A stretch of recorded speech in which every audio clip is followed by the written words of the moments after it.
बिस्मिल्लाहिर्रहमानिर्रहीम। आपकी खिदमत में अहमियत नमाज जुमा बयान कर रहे हैं।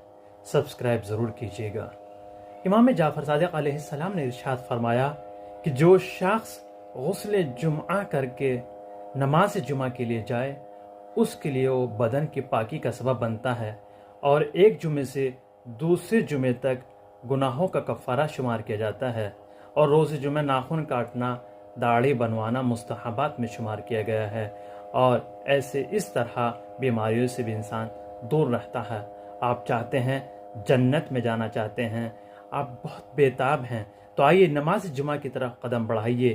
खुदावंद आलम रोज़ जुमा आसमानों के दरवाजे खोल देता है।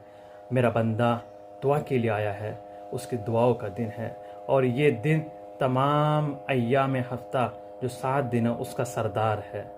जुमा में ज़रूर शिरकत करें, ये इत्तेहाद का पैगाम देता है।